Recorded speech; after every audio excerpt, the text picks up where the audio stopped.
Assalamualaikum warahmatullahi wabarakatuh. Waalaikumsalam warahmatullahi wabarakatuh. Alhamdulillahi rabbil alamin wal 'aqibatu lil muttaqin wa la 'udwana illa 'alal zalimin. Wassalatu wassalamu ala asyrafil anbiya'i wal mursalin sayyidina Muhammadin wa ala alihi wa ashabihi ajma'in. Subhanaka la ilma lana illa ma 'allamtana innaka antal 'alimul hakim. Allahumma rzuqna fahman nabiyyin wa hifdhal mursalin wa ilhamal malaikatil muqarrabin bi rahmatika ya arhamar rahimin. Amin ya rabbal alamin. Amma ba'du, ma'asyiral muslimin, para jamaah sekalian yang dimuliakan Allah, alhamdulillah. Alhamdulillah, puji dan syukur kehadirat Allah Subhanahu wa taala pada kesempatan malam hari ini Allah berikan kepada kita kenikmatan bersilaturahim, kenikmatan dalam rangka kita duduk di dalam majelis ilmu Mudah-mudahan duduknya kita di dalam majelis ilmu ini, insya Allah Allah turunkan keberkahan untuk kita, Allah tingkatkan derajat dan martabat kita di dunia, dan Allah sediakan pahala yang Allah siapkan begitu besar untuk kita. Dan mudah-mudahan tempat inilah yang insya Allah akan meningkatkan taraf kehidupan kita jauh lebih baik di masa-masa mendatang. Amin ya rabbal alamin. Para jamaah sekalian yang dimuliakan oleh Allah Subhanahu wa taala, mengawali kajian kita pada malam hari ini, mari sama-sama kita membaca ayat yang ketiga. Bismillahirrahmanirrahim. Bismillahirrahmanirrahim. Nawaitu an a'takifa fi hadzal musalla ma dumtu fihi sunnatan lillahi ta'ala walhamdulillahi rabbil alamin. Para jemaah sekalian yang dimuliakan oleh Allah Subhanahu wa taala, mari sama-sama kita lanjutkan kajian kita, yakni pada halaman ke-52 nomor hadis ke-61 dengan kitab kajian kita Mukhtarul Ahadits An-Nabawiyyah wal Hikam Al-Muhammadiyah dikarang oleh Syekh Sayyid Ahmad Al-Hashimi. Kita baca bareng-bareng hadis.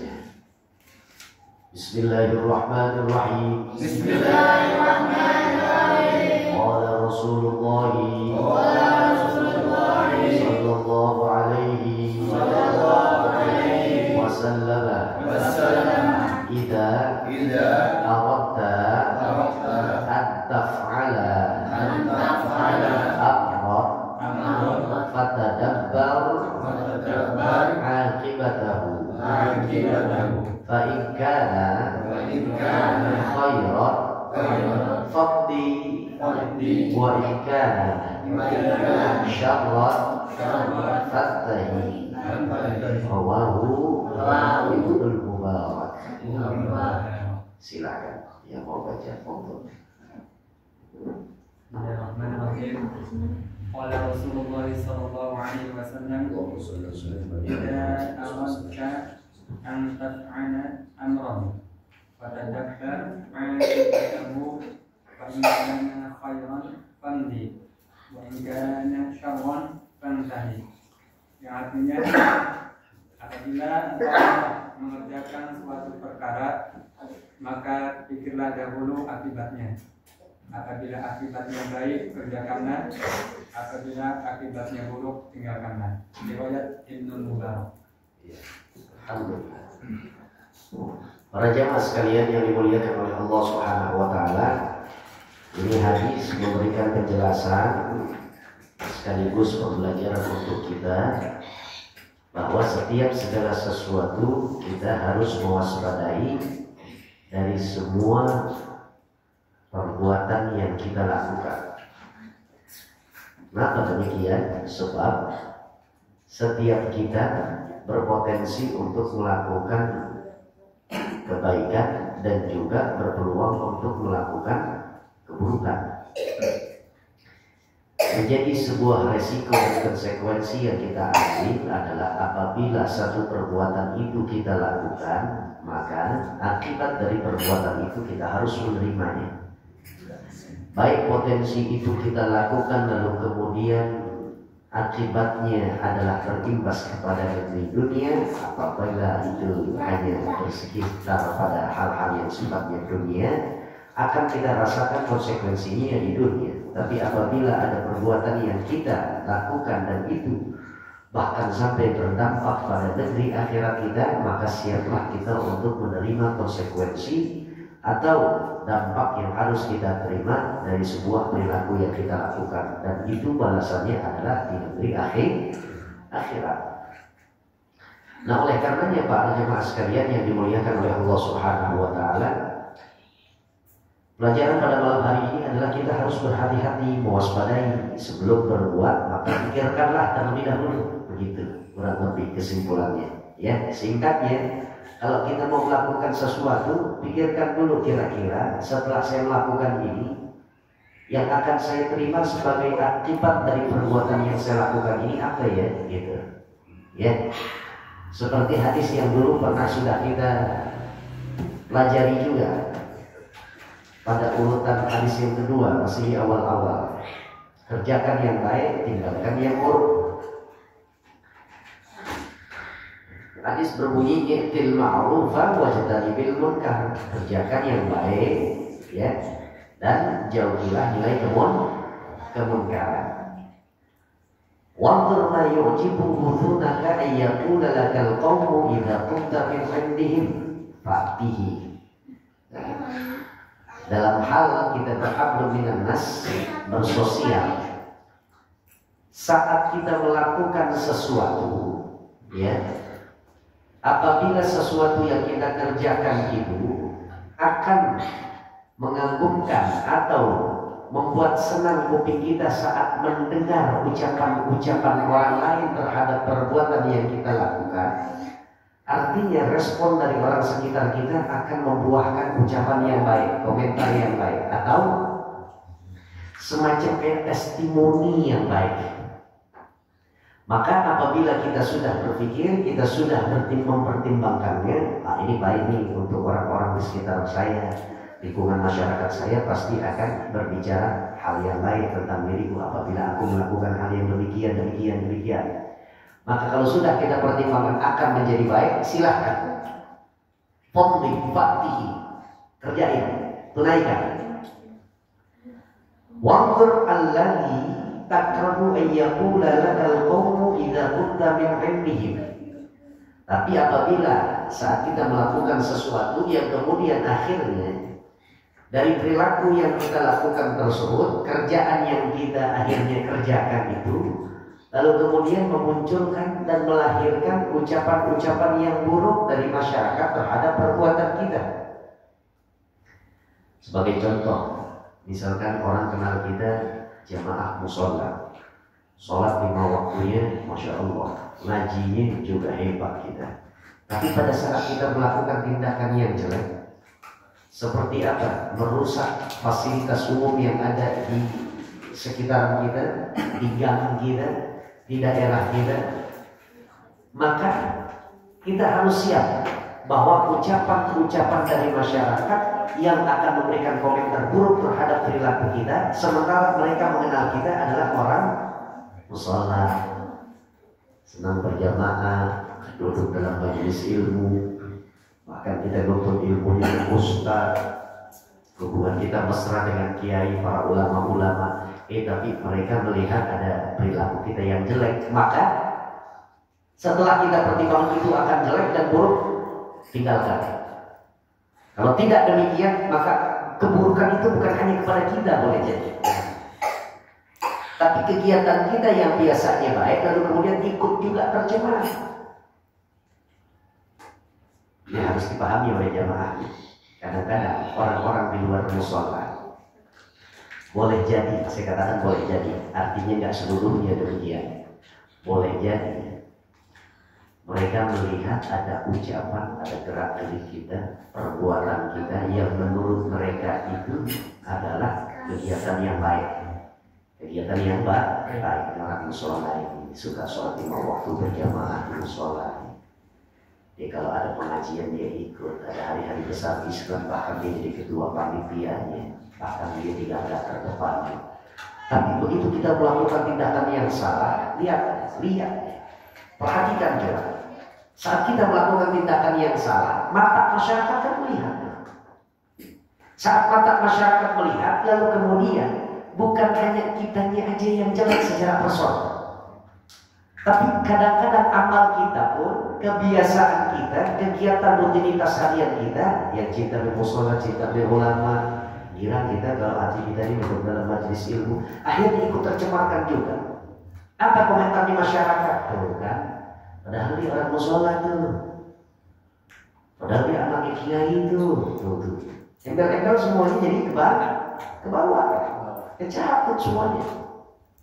Padahal dia kemarin ketua peringatan hari besar Islam loh. Kemarin dia suka ngisi juga di musola loh.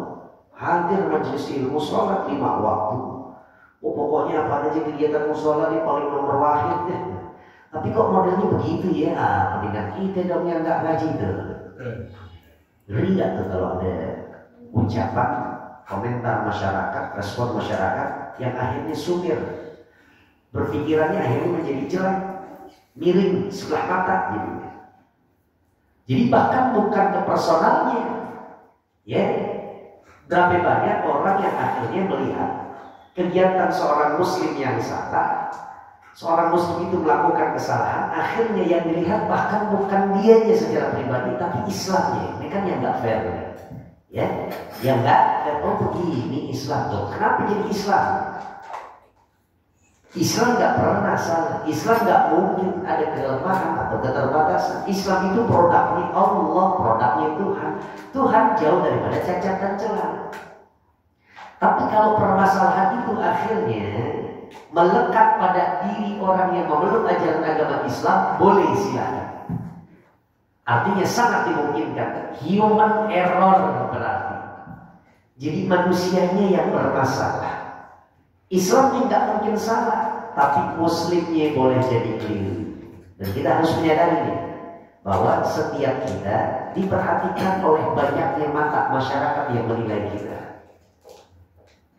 Karena ini jangan sampai akhirnya kita orang musola, kita orang masjid, kita dekat sama ulama. Ada perbuatan-perbuatan yang menurut kita kurang baik, kurang bagus, bahkan nggak etis, nggak layak untuk kita kerjakan, jauhkan, tahan diri.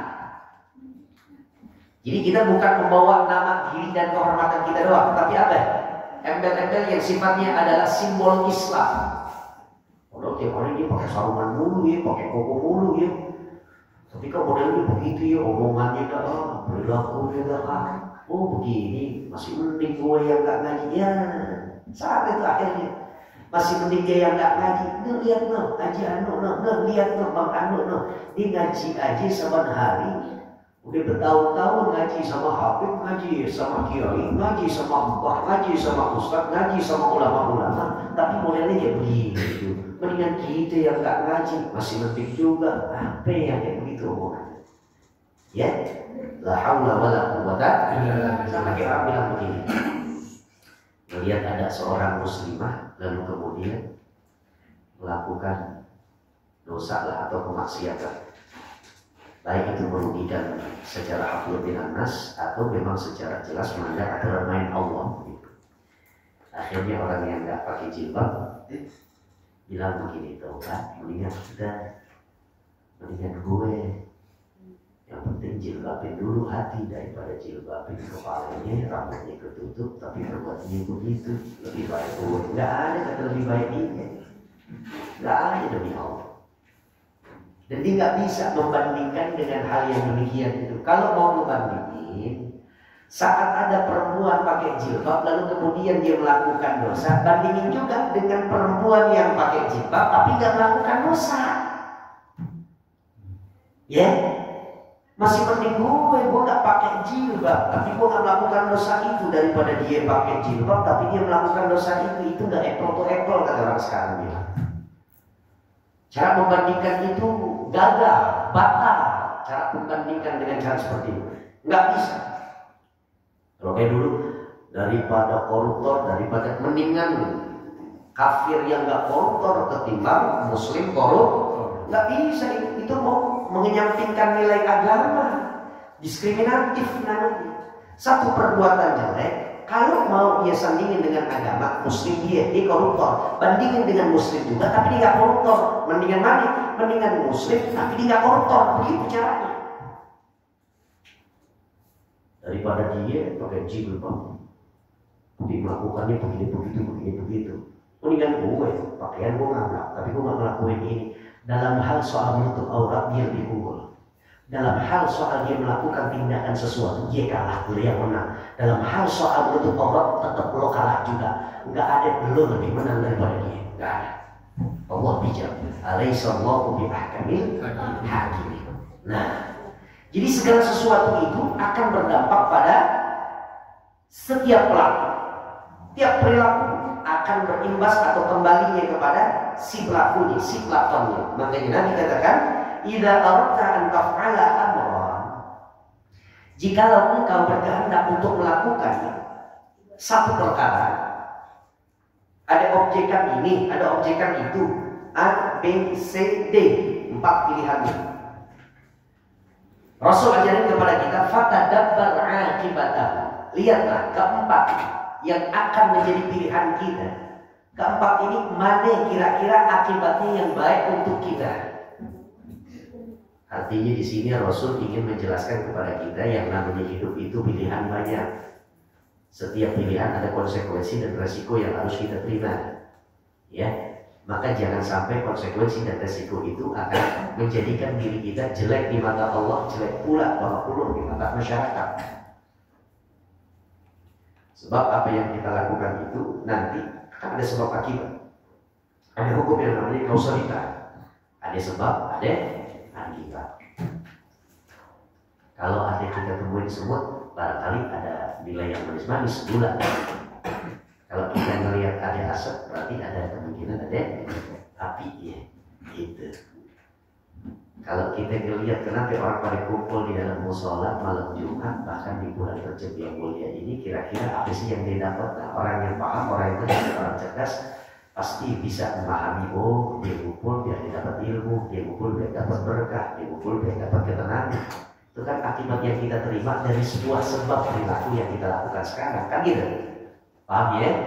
Insya Allah. Padahal kalau seumpama kita melihat bahwa ini malam Jumat habis Isya, kalau kita pengen pilih jalan yang selain daripada yang saat ini kita kerjain nih, duduk di musola kita ngaji, dengar nasihat Rasul dengan firman Allah, kita evaluasi diri kita canangkan untuk kebaikan di masa mendatang kita. Kan sekarang kita kerjain sekarang. Nah sekarang seumpama kita nggak datang ini di tempat, kita nggak duduk di dalam majelis ilmu ini, kan ada juga pilihan. Pilihannya banyak. Satu misalnya, kan kita bisa juga sambil goler-goleran, rebah-rebahan depan TV, pegang remote, gonta-ganti deh sesuai program yang kita pengen. Atau kita pegang HP, tonton YouTube deh. Mau kita cekakak-cekiki, mau kita nonton action, mau kita nonton detektif, apapun genre yang kesukaan kita dalam soal film. Kan ada pilihan gitu kan? Ada nggak? Dan setiap pilihan yang akan kita lakukan itu kan ada juga akibatnya. Kalau kita nonton akibatnya ya nggak membuahkan pahala. Kalau kita duduk membuahkan pahala, nambahin derajat kita jadi tinggi di hadapan Allah, ilmu pun dapat, berkah Allah turunkan, tenang Allah simpenin dalam hati kita, nama kita disebut oleh Allah penuh dengan kebanggaan di hadapan para penghuni langit. Banyak keistimewaan yang kita tahu. Akhirnya karena kita tahu dampaknya akan demikian, maka kita kerjain. Sebab kita udah timbang-timbang. Wah ini baik nih, kalau ini nggak baik, wah daripada gue bawa dulu, wah gue kerjain. Itu intinya begitu nih hadis. Rasul ingin menyampaikan bahwa hati-hatilah dalam setiap kita punya tindak tanduk, gerak-gerik, apalagi hal yang sifatnya adalah keputusan. Makanya orang tua kita dulu nih, orang bijak mengatakan, jangan tebar janji manis saat kita terbalut sifat euforia atau kebahagiaan yang sampai melampaui batas. Jangan tebar janji saat kita lagi dalam keadaan senang. Jangan tebar janji. Boleh jadi saat kita lagi dalam keadaan atau kondisi yang berbeda saat kita menebarkan janji, saat kita lagi sumpit, takutnya tebaran janji itu kadang orang tahu bilang udah diterima sama pihak yang dijanjiin. Ya enggak? Pas lagi senang asik aja. Wah pokoknya dalam senang kayak gini. Santai deh pokoknya Bang Ibnu, pokoknya nanti ente dikasih uang 2 miliar beli deh cari rumah yang gedean dikit gitu. Begitu kita lagi nyungsruk, lagi nggak lapang. Nah, ente pernah bilang ane, ente pengen hibahin ke ane uang 2 miliar biar ane beli. Masa izin pakai masa ini, iya enggak? Nah, dalam keadaan yang girang, euforia yang melampaui batas, jangan buat janji, jangan tebar janji. Nah, saat kita lagi dibalut emosi, jangan untuk kita memberanikan diri menentukan keputusan. Lagi dibalut emosi. Sederhana sebenarnya. Supaya apa? Supaya dampak yang kita buahkan dari keputusan itu sesalan buat kita. Berapa banyak di antara kita akhirnya tiba-tiba ngucap begini, ngucap begitu, ngucap begini, ngucap begitu, karena terlalu emosi. Akhirnya begitu kita ngucap ini, ngucap itu, kan konsekuensinya ada tuh. Iya kan? Buah dari ucapan kita itu kan akhirnya menuai hasil. Kalau ucapan kita yang jelek-jelek karena keputusan kita juga yang jelek, disebabkan karena faktor kita yang lagi terburu-buru atau keadaan kita yang memang lagi dibalut emosi, lagi marah, lagi angkara murka, lost kontrol kita lagi lost, kendali kita lagi susah di rem, akhirnya kita ucap begini. Wah, dasar karyawan nggak pernah keluar loh, padahal dia mulu yang kita andalin. Ntar begitu ada pekerjaan yang karyawan lain nggak bisa nge-handle, cuman dia atuh-atuhnya orang lama kita, gengsi kita, angkat telur kok. Balik lagi lo ke kantor, kan gitu nih. Hah? Paham dari sini ya? La haula wala quwwata. Nah, Nabi bilang, idza aradta an taf'ala amran fatadabbar 'aqibatahu. Apabila engkau menghendaki satu pekerjaan, maka sebelum melakukannya, pikirin dulu, timbang-timbang dulu secara halus. Fa in kana khairan, kalau hasilnya nanti akan menjadi baik dari sebuah perilaku yang kau lakukan, maka famdi, kerjain deh. Apalagi pakai istighfarahin gitu ya, minta ngelibatin Allah supaya kasih ilham ya Allah, kasih jalan, kasih petunjuk, gimana sih ini? Ya, Bang Jaja ya siap nih, 2 ekonomi finansialnya udah cukup, kebutuhan biologisnya emang dari pas 17 tahun emang udah ganjen dia, sumpah gitu ya. Dia bukannya nggak ada pasangan, justru sampai 10 pasangan yang pengen dia pilih, saking banyaknya, dan semuanya udah kata yes aja, tinggal dia yang milih.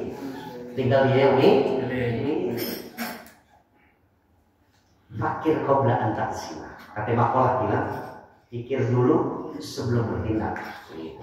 Pikir dulu sebelum bertindak. Baru deh mulai bekerja itu. Siapa si A, siapa si B, siapa C, D, E, F, G, H, I, J. 10 perempuan udah siap dipilih. Tinggal kayak main angklung aja nih Bang Jaja, tinggal pilih aja. Semuanya udah pada bilang yes, dan semuanya udah siap dipilih. Kami Bang Jaja. Yang satu, oh begini orang tuanya. Yang satu dia lagi, oh begini soal ekonominya. Ya umpama soal pilihan, jatuh pilihan soal laki-laki untuk menentukan siapa pendampingnya, begitu kan? Ya. Makanya Rasul mengatakan atau syariat Islam menjelaskan fadfar bidatid din. Turkabul mar'ah di arba. Di jamaliha wa limaliha wa linasabiha wa lidiniha. Fadfar bidatid din. Taribat ialah. Nabi kan gitu ya. Dinikahkan seorang perempuan itu, atau artinya dipilihnya seorang perempuan oleh pilihan laki-laki itu dikarenakan paling enggak instrumen dunia itu dalam memilih perempuan itu ada 4. Dijamaliha, karena cantik. Kata Bang Jaja, oh iya cantik sih cantik. Linasabiha, lihat nasabnya juga. Ya, lihat nasabnya juga. Oh ini dari keturunan baik. Wah punya pondok, babenya kiai. Udah soleh atau soleha juga ya di jamaliha wa linasabiha. Terus sampai kepada soal agamanya jelas. Yang lain begini tapi ambil emaknya berani, tapi ambil emaknya durhaka, ambil bapaknya durhaka. Kelihatan dulu, wah pas lagi perkenalan begini begitu, ucapannya nggak bagus. Oh kalau yang ini dia buka jilbab, kalau yang ini memang udah pakai jilbab. Atau dipilih lagi, oh ini yang pakai jilbab, tapi dia pakai jilbab saat mau ketemu Bang Jaja doang, karena apa? Supaya dapat poin gitu, dapat nilai tambah lebih plus. Sementara yang perempuan nggak pakai jilbab lalu kemudian bilang, saya memang nggak pakai jilbab, tapi apabila Anda memilih saya untuk menjadi istri Anda, maka saat Anda perintahkan untuk saya menutup aurat, dan aurat ini hanya untuk kau pandang saja, bukan mata laki-laki lain, saya akan siap dan taat kepada Anda. Wah ya cowok. Apaan sih ini receh banget, Masya Allah. Ngerti aja lo. La haula wala quwwata illa billah. Jangan sampai akhirnya ya udah. Begini aja deh, hitung kancing deh. A, B, C, D, E, F, G, H, I, J, A, B, C, D, F, G, H, I, J. Enggak begitu, enggak. Dipilih, benar-benar dipilih. Dengan apa? Daya seleksi yang sangat tinggi dan dalam. Agar apa? Saat kita sudah berumah tangga, hidup dengan satu atap, dia sudah menjadi pendamping kita. Baik dalam mata terjaga maupun dalam keadaan mata tertutup. Dia bisa kita andalkan untuk akan mengarungi bahtera rumah tangga yang begitu dahsyat dan hebat. Jangan sampai akhirnya begitu kita ada berumah tangga, kok nggak tahunya sampai mak kita dia berani. Mak kita sampai ditunjuk-tunjuk batang hidung di hati, ucapannya jahat ke orang tua kita. Nggak tahunya kita yang biasa punya kegiatan ngaji begitu, awas mereka ini kalau main ke musola lagi udah pokoknya kita cermin. Ini nggak baik nih begini yang kita jadi nggak bagus. Pokoknya nggak demen kalau misalkan saya lihat apa, pokoknya ngaji lagi mulu. Itu kan udah nggak benar tuh begitu. Padahal yang namanya laki wajibnya justru memberikan proyek percontohan yang baik. Seharusnya menjadi role model kesolehan untuk apa? Untuk dirinya, untuk dia. Bahkan itu kita sedang membangun apa yang sebentar lagi kita akan wariskan kepada anak-anaknya dia yang kita buahi.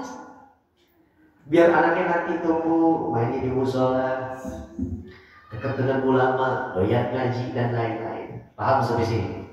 Kalau baik setelah kita timbang-timbang maka kerjakan. Tapi apabila ternyata setelah kita timbang, wah ini gak bagus, jangan diambil, jangan dilakukan.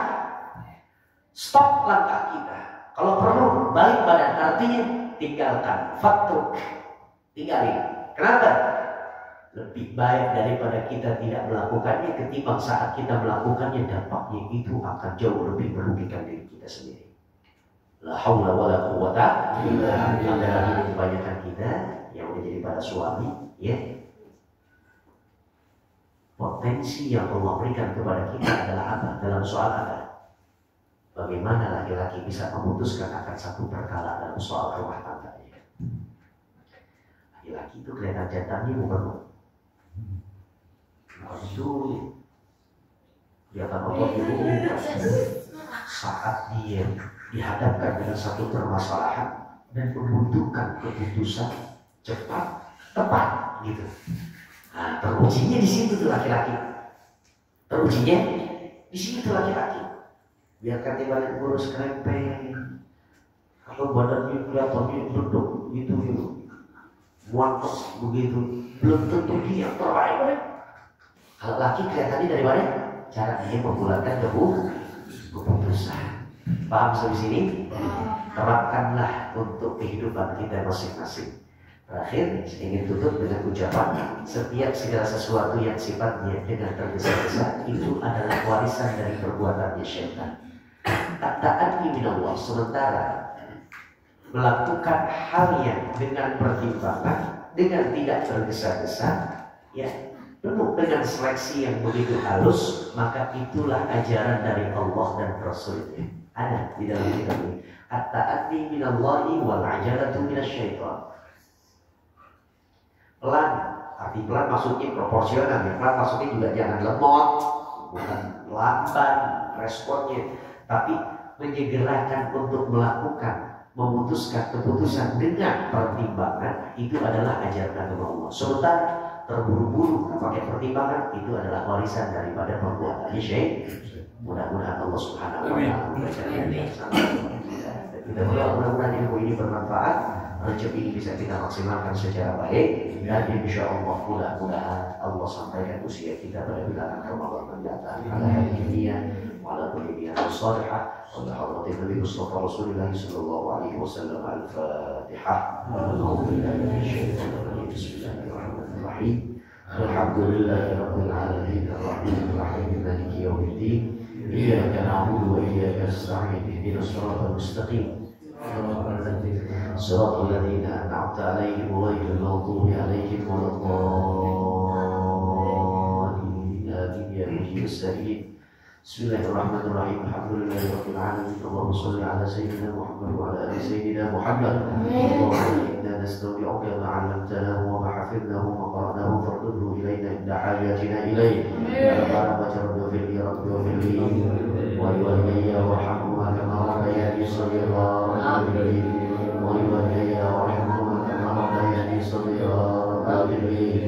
ولوالدينا وارحمهما كما ربياني صغيرا. ربنا آتنا في الدنيا حسنة وفي الآخرة حسنة وقنا عذاب النار. رضيت بالله ربا.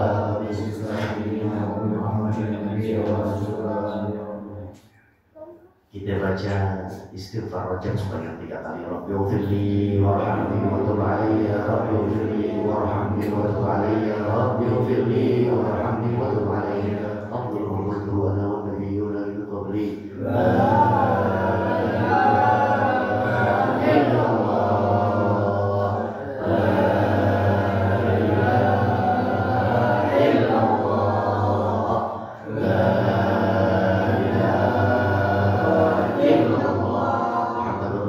sallallahu alaihi wasallam. Kalimatu haqqin 'alaiha nahyu 'alaiha namutu 'alaiha nub'atsu biha insyaallah ta'ala min al-aminin. Wa sallallahu ala sayyidina Muhammad wa ala ali sayyidina Muhammad walhamdulillahi rabbil alamin. Assalamualaikum warahmatullahi